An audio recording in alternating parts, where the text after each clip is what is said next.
Good evening and welcome to yet another exciting episode of Economic Forum, your weekly program that looks at all matters relating to the Zimbabwean economy, be it mining, industry and commerce, agriculture, tourism, politics, or religion, to mention but a few. I'm your host, Cynthia Jikaramba. It's good to have you along. Tonight, we revisit the agricultural sector, which is one of the key contributors to the Zimbabwean economy. With efforts being made to improve livelihoods, local organizations embarked on a nationwide drive of implementing programs targeting small-scale farmers as well as the rural community to help achieve the government's Vision 2030. The Traditional Grains Producers Association, TGPA, is one such organization contributing to this cause. In previous episodes, we visited some of their satellite project sites in different provinces of the country where they focus on growing high-value crops such as ginger, garlic, turmeric, pepper, and chilies, among others. This week, we are back in Manicaland province and we start by looking at projects being facilitated by the Traditional Grains Producers Association at NYAKOMBA irrigation scheme. In this area, a local company, through the Traditional Grains Producers Association, provided the farmers with high-quality seeds, and this visit was an inspection of how the seeds are performing in this area. This is NYAKOMBA irrigation scheme in Nyanga, and today we came to inspect the seed we outlaid. This is sugar bean seed, which seed we brought from South Africa specifically for this irrigation scheme. And we are pleased that it's under effective management from the team here. For it to perform to this sea level, it needs a good management. Sugar beans in general, it's a crop which doesn't want weeds.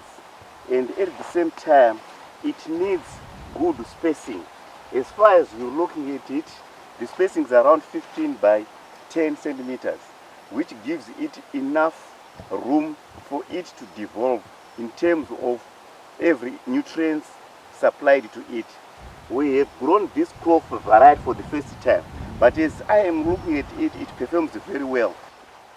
Tiri kuno ku NYAKOMBA irrigation scheme tinotenda zvakanyanya nechirongwa chakauya navanyabadza chekurimisa beans. Vane zvirimwa zvavo zvakati one day zvavari kurimisa kuno ku NYAKOMBA irrigation, but basically iko zvino tiri kumbotaura nenyaya dzebeans dzavakatipa.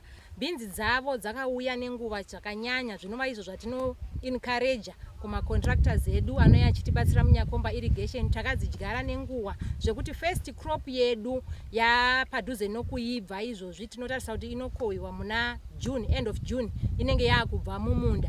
Tiri kutarisira kuti nemaitiro adziri kuita tiri kutarisira an average of 3 tons per hectare kune murimi ega ega, zvinova zvichaita kuti varimi vedu vemuNYAKOMBA vaite mari yakawanda. Tichibvisa beans idzodzo tichitarisira zvakare kuti tiise ginger ichauya navanyabadza, asi before taisa ginger yedu pane garlic zvakare iri kuita zvakanaka fani, ende zvayakanakira ndezvokuti haisi kuiswa mafertilizers, iri kurimwa nemanyuwa chete chete, chinova icho chinhu chakanaka muutano hwedu. Tiri kufara zvakanyanya zvatiri kurima zvese zvine ready market, ende vanokutenga nemitengo yakanaka zvisina kubiridzirwa kwevarimi. Vanotenga nechikero, havaiti zvemabhagidhi zvisingaziye kuti murimi ari kuendesa uwandu hwezvirimwa zvake zvaakohwa hwakadini. Farmers who benefited from this program expressed their gratitude and are looking forward to a bumper harvest. Kufara nababa nyabadza vakatipa mbeu tikarima zvakanaka, saka tikutarisira tinogona kukohwa muna June. Ndiri kufara nezvandakaita, kudzidziswa kwatakaita panapa tichibva taitawo nemo ndiri kuona zviri kuita zviri kupangidza kuti pamberi apa ndinenge ndine bhegi rangu remayusi. Ndiri kuona kuti goo riripo shuwa kana tikaita nemo garlic inotobuda chibhakera changu ichi apa. Ndinotenda nechirongwa ichi, saka nekutedzera kwatakaita zvatakadzidziswa zviri kungonakidza mukutarisa nekushanda kwatiri kuita. Mazuva ano mudzimai wanhasi anofanira kunge achishanda nesimba. Hazvinei nekuti mari inobva kutauni chete, pauri ipapo mari iripo, ukashanda chengeta mhuri yako. Saka ndikutarisira kuti tichachengeta mhuri kudzidzisa vana zvese nekurima ikoko. Takarova basa sekuona kwamuri kuita uku. Basa iri takarova zveshuwa endiwo isusu tega takamira so tinotogutsikana kuti zveshuwa panapa takashanda. We take a short break. Join us in the second segment of Economic Forum as we revisit the integral Kumusha homestead model at Taranike compound in BUHERA.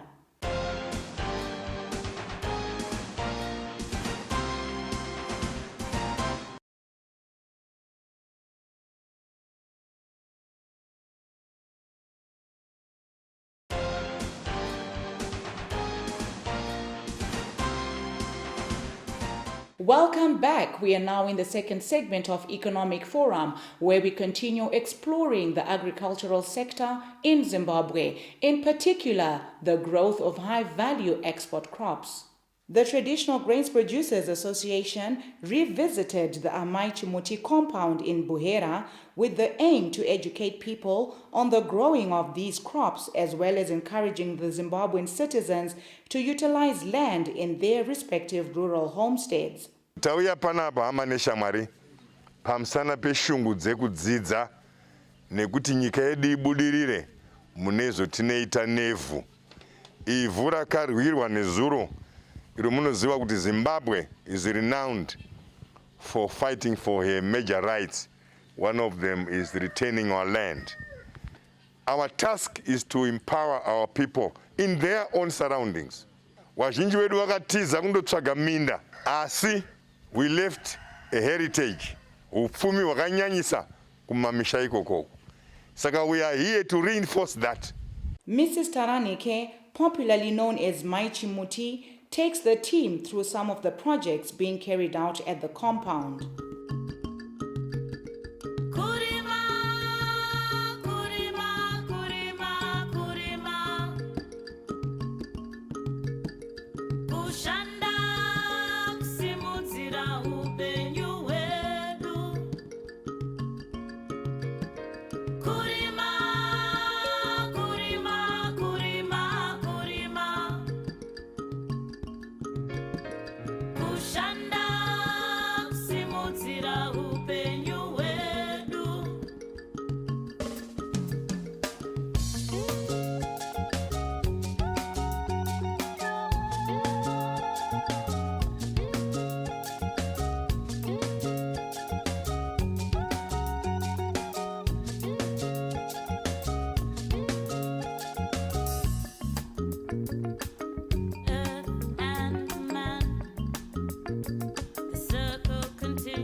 We are doing transformative agriculture, and we are growing forex in the village.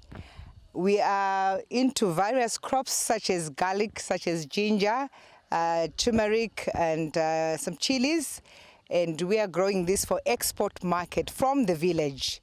And Maichimuti has migrated from the urban area to rural so that we can transform the rural life to become self-sufficient. And we would like the rural people to do production every day, production, so that we can achieve the self-sufficient position.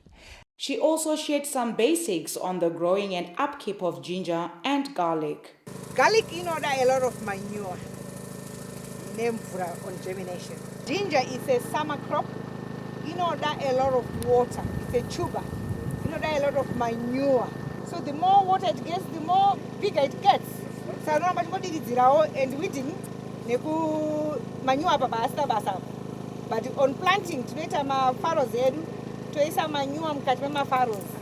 Kana chisa direct manure in terms mombe kana mbuzi nombo vara nevhu yari yaditika ozoita seed yakoti inogara pasina manure direct.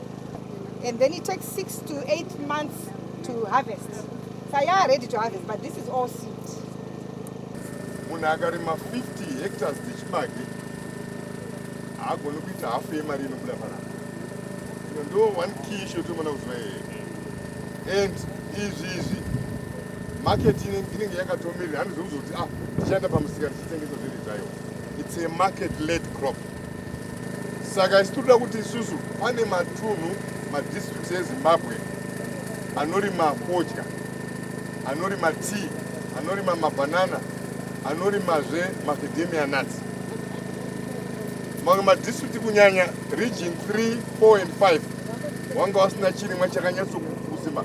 Saka chirimwa ichi ndo chakuita kuti mai chimuti vari kumusha vakurima foreign currency. The foreign currency.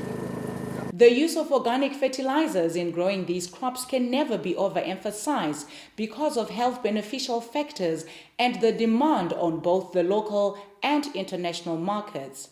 Mrs. Taranike demonstrated how these organic fertilizers are made. Tinongoisa ma-layers edu tikaisa mashanga toisa mahuswa toisa mufudzi wembudzi mufudzi whatever tobva tavhara apa nonge wakazara. So we water this part every day, about 2 buckets every day. So week 2 we are going to remove this stuff takuisa munomu.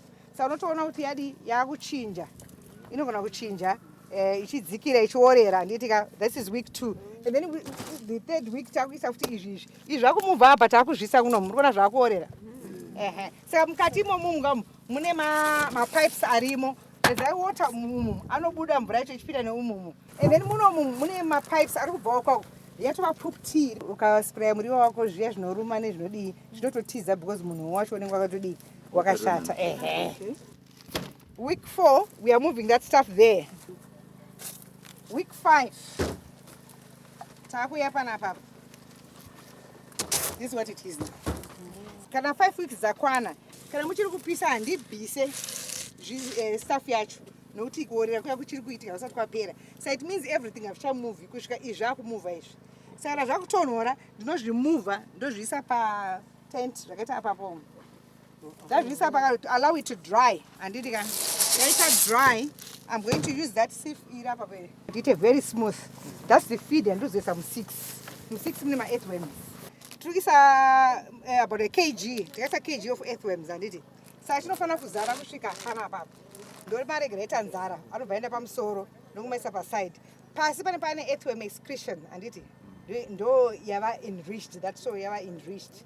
Haina nematodes ese microorganisms ese adyiwa handiti ka.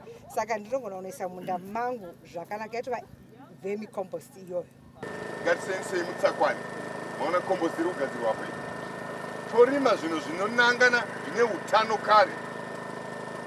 Chibage per hectare anoda possibly 600 kgs of fertilizer, even more. 120 days. Saka fertilizer yayo unozoidya pachibage ipapo because inenge yasina nyatokupera zvakanaka. Kana musadza muya inenge irimo. We take another short break. Join us in the 3rd and final segment of Economic Forum.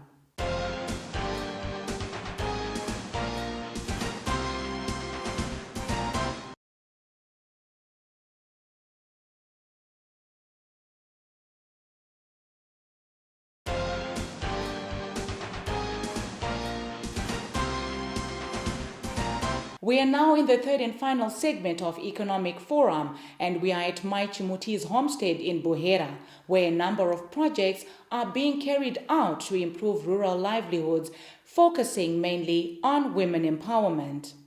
Mai Chimuti took time to showcase some of the products acquired from the past harvesting period. These just my samples now, but Zungu just I've got about 7 types that now. Then Zungu and so the garlic, the ginger, the garlic, the last year. You see how big the bulb is. It is organic. And then the honey, do I took it apart your process for working bees. And then mapunde, this is shirikure, this is mashia, munga rukweza. Ma orange anoita okuno kubwera naye ende mahombe mfunge zvenyu are very healthy. So it can be done in BUHERA and we can produce more. Tine mvura again, angoda mvura, a lot of water. A 400,000-litre water tank fed by solar-powered boreholes is being used for drip irrigation in the growing of these crops since they need lots of water. Plans are also underway to establish a conference center and a research academy, which will go a long way in maximizing the use of traditional herbs for medicinal purposes. Tiri kufunga kuti this area tichataura nababa chimwe to designer sei tikuda kuti paite ma conference center yekuti kana tauya sezvatauya izvizvi taona kwese kuti netigara apa towana lunch yedu kunoku vanouya vachiuya on attachment vane vachigara panapa and there will be lodges here. Saka tiri kutaura nyaya yeNAKOMBA Research Academy inenge iri panapa. We are in partnership neInonzi Pax Herbal iri kuNigeria. It's the biggest herbal growing and manufacturing plant in Africa. Beautiful. So Father Dodo, who is the founder of that herbal company, we invited him here and he came here. Akatiudza kuti zvidhongi izvi minzwa iyo. It's very good medicine yekurapa BP. Lantana Kamara yachiti you are throwing away gold. You see, so there is a lot that we have that we are not utilizing. Saka we also want to, using your term, cross-pollinate and borrow from others.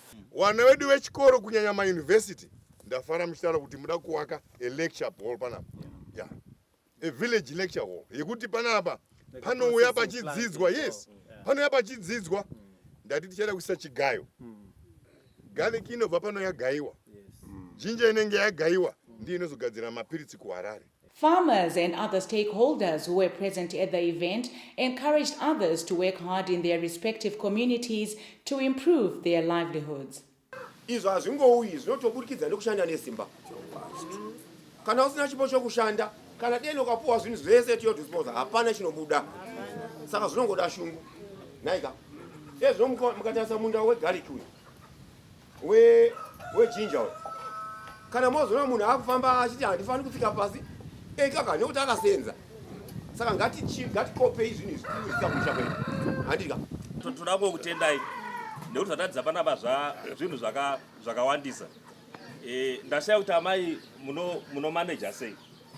Vandazovhuna kuchokwadi musha mukadzi. Pane zvinhu zvakawandisa panapa mambozoona vasvika pano mazuva anhasi. And then ndafunga ndakati indofunga ndapuwa kana huku 1 chaiyo ka. Ndinogona kuti apa hapana kwandinotoenda kutoremera kwekurumidza. Asi makada kutarisa panapa patatenderera ka. Indamutanga ndichanyora manotsi vanyabadza mazvona. Zvakanzi taking my notes young men. Bandasvika pakuzoneta. Bo zvakaita sei zvakawandisa. Saka ndikuona kuti basa redu rebudiriro I think kuimba madzimai chinhu chakakosha. Kana kwatiri kokoko vatukisa pamberi madzimai.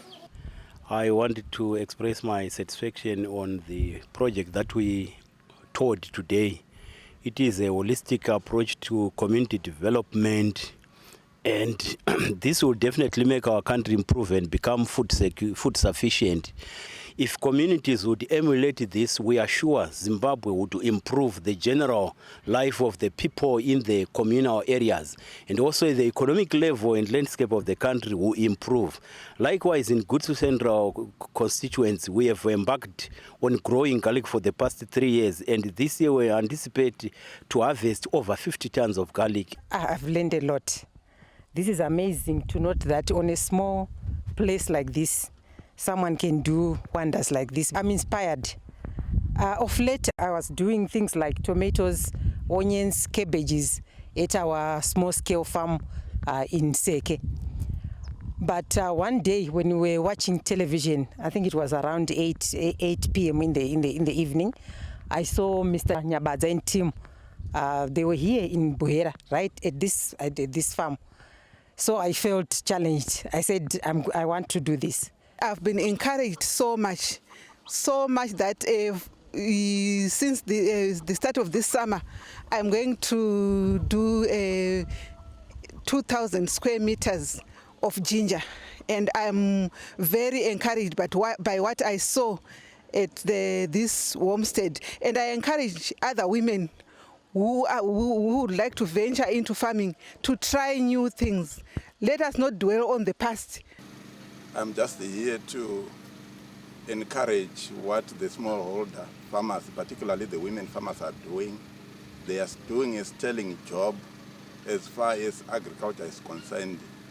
And they are also doing it within the confines of the blueprints that the ministry responsible for agriculture are promoting, particularly the horticultural recovery and growth plan.